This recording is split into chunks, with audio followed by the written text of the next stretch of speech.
I've brought you today to St. Fagan's Museum, which is part of the National Museum of Wales network. It's a multi-acre site on the outskirts of the city, and on it you can find historic buildings of different sorts representing different moments in Welsh history. Now, where we're heading right now is the Celtic village, and there I will introduce you to a series of Celtic structures, round huts with thatched roofs, much as you would find in an Asterix comic. Now, there's much to say about these, and I'll explain to you the reason I've taken you there once we actually have them in front of us. In the meantime, it illustrates for anyone that comes here the sort of lifestyle that would have been led by Welsh people really up even into the 20th century. So I'm taking you to our first destination, which is the Celtic village here on the grounds of the museum. And while it may be obvious why we are visiting there, I'll say more about it in a few moments. In the meantime, I want you to walk with me, starting in the present and moving backwards in time. Modern Britain, probably much like many Western places, is full of brutalist architecture and all the sorts of social problems that you would expect there to be due to sort of post-World War II life. Having said that, there's also a memory here, and the memory can be found in place names and other such features of the land.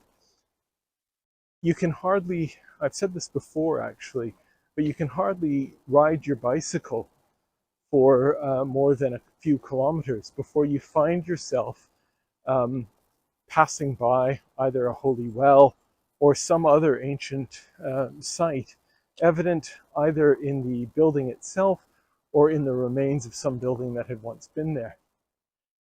So I love this place because it's so lush, it's so green. You can see some of this behind me as I walk, and it's an environment really that attests to what Wales is about. Now, I don't want to put too fine a point on it because clearly Wales, like any other Western country, has its issues, and it also has its, features in need of improvement. However, there is just such a wonder, such a beauty here, and the trees themselves attest to this. You might wonder then how and why the Welsh lost their faith. Statistically, it's said that Wales is the most atheist of countries in the United Kingdom, and this is not something that especially worries me. Not because I'm callous to the realities we face, but because I think evangelism here must surely consist more of reminder than of introduction. The well of memory here in Wales is deep, and it's something that we can use to our advantage as we communicate what the faith has always been about in this place. And really the fact that its history, the history of Christianity here, is in many ways the history of the people themselves. Now, why do I say that, and how can I say it so confidently? Because, as I've discovered of late, the history of Christianity goes back so far. It's not something that was introduced much later. It's not something that was introduced by violence.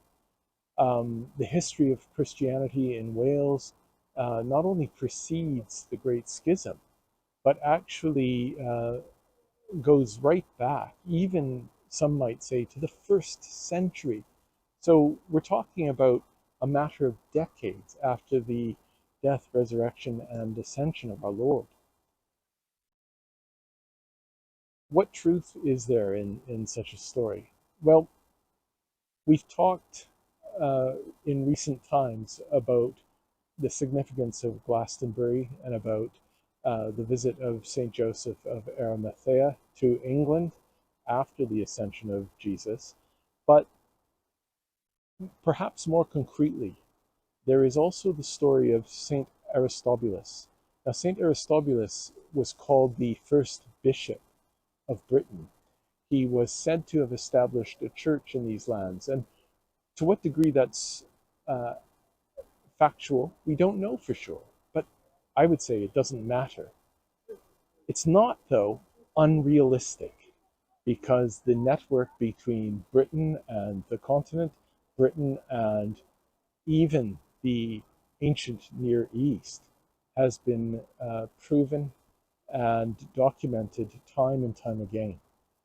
I said in the last episode of this series that Julius Caesar was well aware of Britain when he led the Romans in the Gallic Wars, and in fact looked across the Channel with the intention of moving Rome to the shores of the Britons.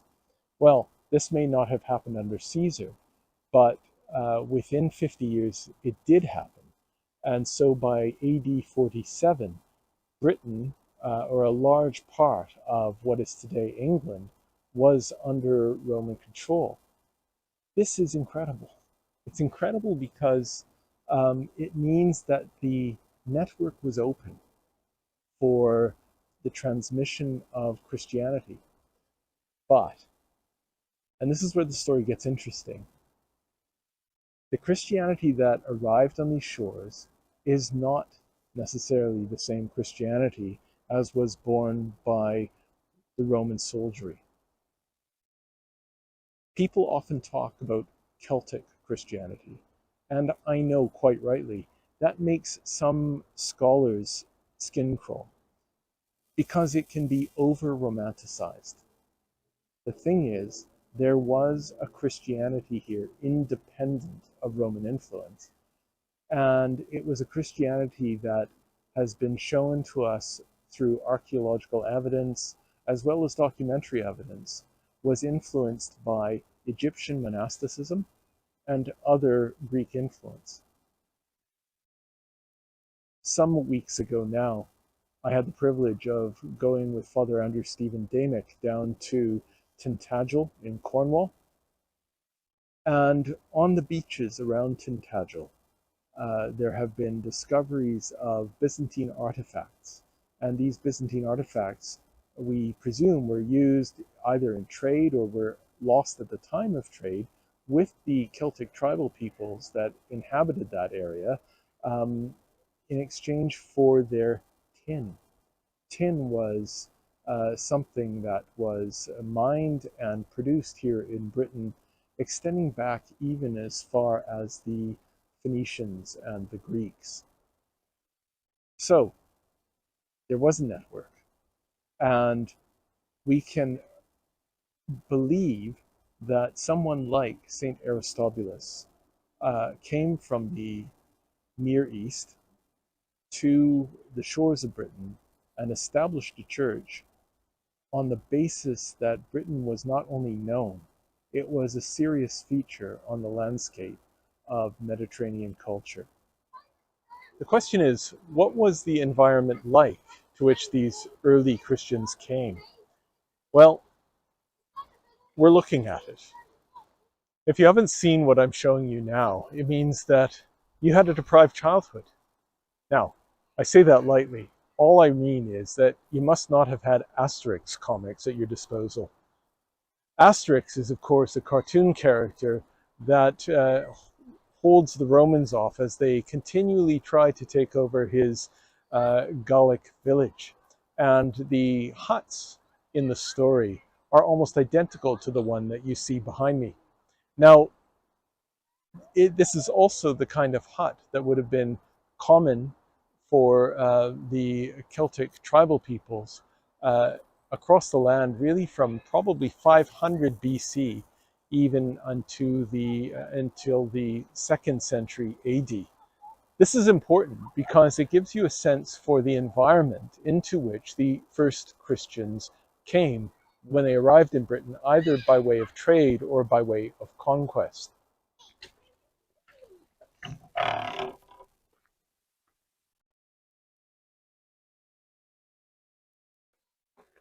If you have images in your head about the sort of mystical, mysterious nature of Celtic society, they're there for good reason. I wouldn't eschew those at all. In other words, I am not one to dispel romantic notions of what Celtic society might have looked like. This is especially so in light of the room you see around me now. I'm standing in the middle of this Celtic roundhouse, and just below to my right is what would have been an oven. You can see the fire in the center of the room. Essentially, what we're standing in right now is a Celtic kitchen.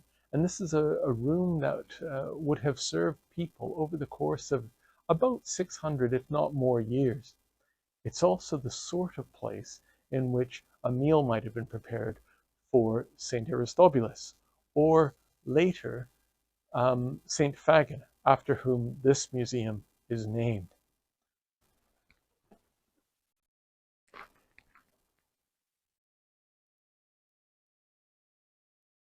This would have been something akin to a Celtic living room. It was a room in which all of the action of the family took place. And you can see at its center the fire, as well as shields and other tools and weapons along the outside. But equally, it's filled with seating for many, many people. And so it has a communal aspect to it, one that would have been simply assumed as part of Celtic society.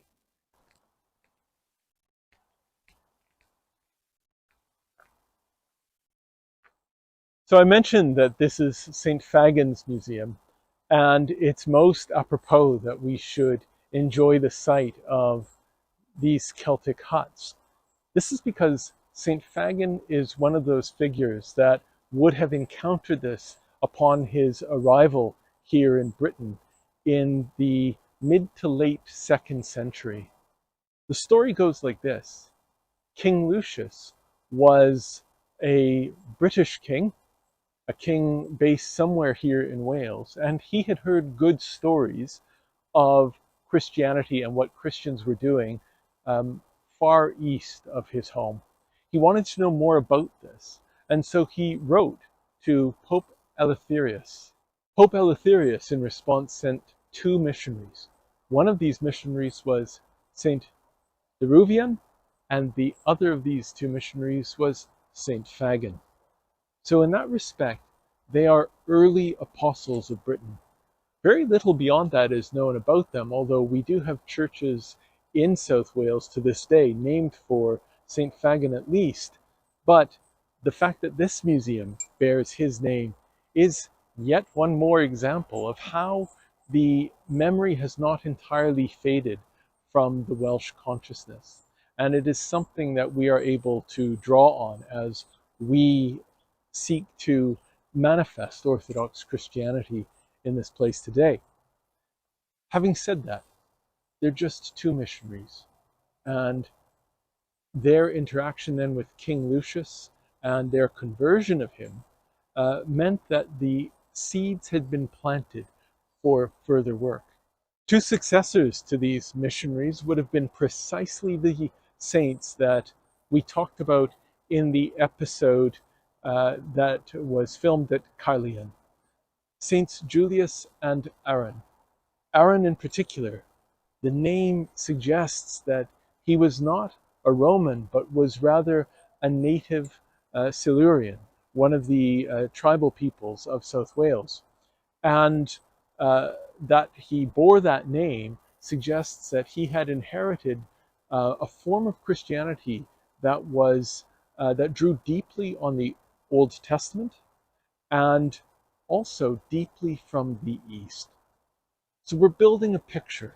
We're building a picture of a vibrant Christianity that is quite different to the Christianity that would later be brought to Britain by St. Augustine of Canterbury, for example, in the late 6th century.